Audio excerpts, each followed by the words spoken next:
Good morning and welcome to another product review. So for today is share ko itong pinaka-favorite ko ng bagong face wash ng Derma Republic 2% salicylic acid with tea tree. Ito yung before na face wash nila. Ito yung ginagamit ko for 1 year. Nakailang bottles na din ako nito, mga more or less 10.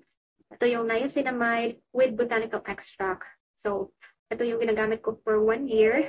And this is my first bottle ng 2% salicylic acid.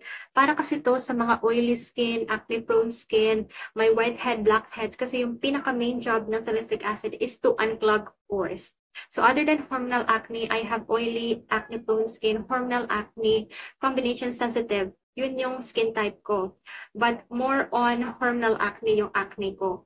But this one, this salicylic acid is para talaga siya working for acne-prone skin, oily skin. So kung meron ka man nun, babae ka man nun, lalaki, you should try this one. It's really good, gentle for everyday use. Same lang yung packaging niya, but different formula. Wala ito masyadong smell, and meron tong tea tree smell. Hindi siya malakas, hindi siya masakit sa ilong, sakto lang. Fragrant lang. Then consistency niya is para siyang clear, thick, mucus, para siyang sipon. Ganon yung consistency niya. 1 pump is enough para bumula. Again, safe for everyday use. 2 to 3 times a day ko itong ginagamit. Ito yung picture ko noon before ko siyang ginamit. Tad-tad talaga ng acne, acne marks, pula, cystic acne, hormonal acne, ganyan. And ito na siya ngayon. So, it's more on the acne scars. Wala akong masyadong active pimple. My hormonal acne is totally controlled. And ganyan siya ka-clear. Diba?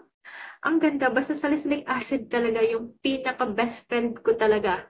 As in, sana yun din yung best friend ninyo. If meron kang acne-prone skin, babae kang lalaki, or if wala kang pimple but you want to prevent pimple, then try this one. But if baguhan ka pala sa salicylic acid, medyo mataas yung percent nito, mag-patch test ka muna, i-try mo siya isang beses. Kung wala ka nag-breakout, hindi ka nag-breakout, walang effect, then go ahead for everyday use 2 to 3 times a day. Ganun lang. Acne yung labanan dito, but ito yung panlaban natin, salicylic acid.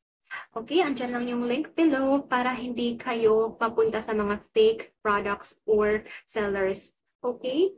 Provided na yan dyan. Just click on it and I hope you guys, we will all have clear skin. Okay? Bye!